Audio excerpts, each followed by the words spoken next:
Hello, this is Mrs. Mills, your instructor for English 112, and I wanted to dive a little deeper into the abyss of MLA formatting and NC Live and its databases.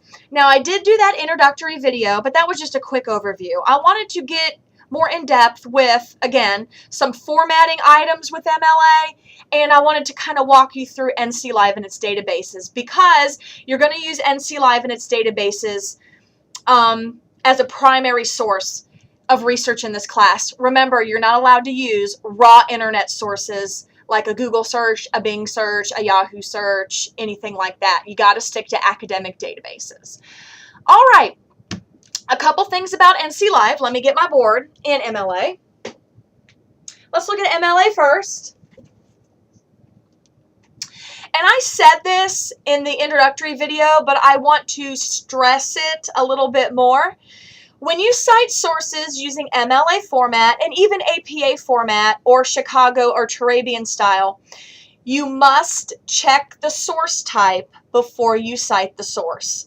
We're also going to look at the difference between electronic and print. It's pretty much self-explanatory. However, I wanted to give you a little bit more of a definition because some students goof up on the genre or the media, as MLA call it, as MLA format calls it here. All right, so it's very, very important to check the source type, and you're mainly going to be looking at electronic research articles. Okay.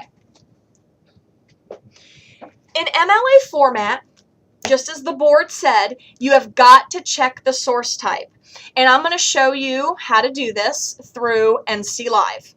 Now, again, please read the research tutorial in the MLA materials section of Moodle, and that'll take you through a couple great examples, but I just wanted to give you a visual here. And I'm going to show you this through my iPad. And again, I apologize on the lighting. I don't have a grand production studio, you know, like Spielberg or Peter Jackson does, but I'm going to try my best. And as you know, you can always stop this video, pause it, go to NC Live, toggle back and forth between me and, you know, NC Live, so that would be great. Now, with NC Live here, as you've been working through it, you see the word browse, and that's right here. Okay, and again, you can always stop and start this video. Here we have our list of categories. Remember, NC Live is organized by categories. Notice you haven't searched anything yet. You're going to choose a category. A good category to start off with, this is what I tell my beginning students all the time. Start out with the category of journals, magazines, and newspapers. It's right over here, and I'm going to hit that. Now, we actually have a list of databases. The database is on this side, and of course the longer description is right next to it. Now you're going to choose a database and begin searching. I usually tell students to begin searching with Academic Search Complete. As I've noticed, that just changed. There's another database called Academic Search Premier. I'm not sure if the name just changed or the database itself just changed, but as you know, internet sites are very fluid. They change all the time, so we just go with the flow. All right, so I'm going to hit Academic Search Complete right there. I'm going to get a new window, and notice I can always go back to my list of databases if I'm not happy. Now, as you can see, I'm an EBSCO host right here in this nice circle right there. That's called EBSCO. EBSCO is going to help us with our search right now. Here's my search bar. I can always choose more databases if I hit the word Choose Databases at the top. I can select anything I want. I wouldn't select all of them. That would probably be overwhelming. So I'm going to select Academic Search Complete. Oh, there's Academic Search Premier. Maybe Business Source. I really like, and again, excuse the lighting, I really like Master File Complete, Master File Premier, and I like newspapers. But it's your choice. You can choose anything that you want. And then I'm going to hit OK. And now I have more of a selection to choose from. Now I'm going to search. I'm just going to search Civil War. Now notice that I didn't put American Civil War. I'm just being very vague right now. And then you can narrow your search. Again, you can play and practice with this, but this is the idea I want to hone into you. This is my search list. These are the articles. So the first article I see is Telling War Stories. The second article I see is The Civil War in Post-Racial America, and the list goes on. Okay? Let's say I really liked this source. It's the second source. Again, I searched Civil War and hit search. I have 21,000 hits. And remember, Boolify. Look that up in your textbook, and then you can narrow your search.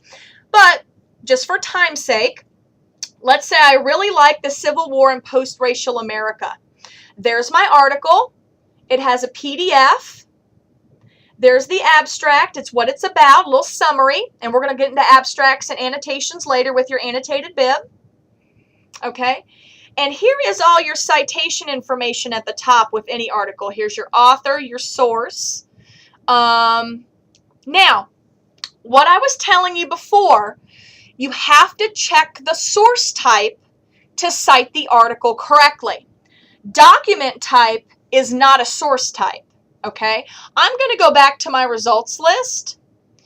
And as you read in the research tutorial section of Moodle, see these little icons right next to the articles? That tells you the source type, okay? This says periodical. When you see periodical in NC Live, that means it's a magazine, okay? So this is a magazine article from an online database, and that's how I'm going to cite it. So let's pretend I wanted to cite it. I go to my quick notes, right off of Moodle or the PowerPoint or the MLA handbook or the Everyday Writer. I'm going to look up Online Database Magazine. Up, here it is, right on the second page at the top. You can read this, have this, you can pause the video if you like, get this in front of you. Magazine citation, web online database. And it's the little French article from the magazine called New Age. Okay? This is not an academic journal. This is a periodical, which is a magazine. Okay?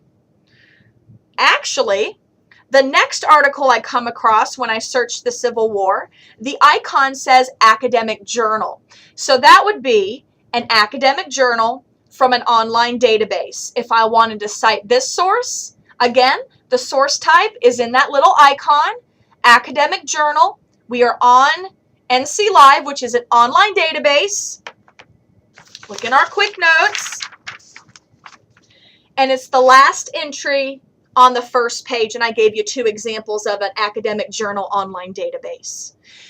You've got to check the source types, okay? It's very important because if you cited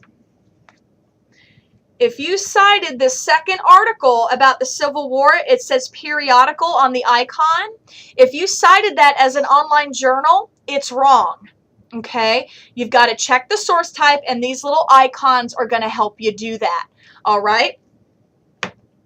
And one more item, and if you have any questions about that, let me know. And again, read that research tutorial part, but you got to check those source types. And again, those little icons in your results list are going to really help you out. All right? Electronic versus print. I covered this quickly on the PowerPoint. Anything in NC Live is from an electronic source. It's on the internet. It's electronic. It's not print. This is a Time magazine that I can hold in my hand and I can read in front of my face. It is a hard copy print. This would be a print source. Okay? This is not electronic. This is a print source. If you found a Time magazine article online from NC Live, then it's an electronic source from an online database. So remember, anything from NC Live and online databases, electronic. Anything that you can hold in your hand that's published, like this Time magazine or this book, is a print source. If you have any questions, I hope this helped out. Feel free to email me or ask me. Happy researching!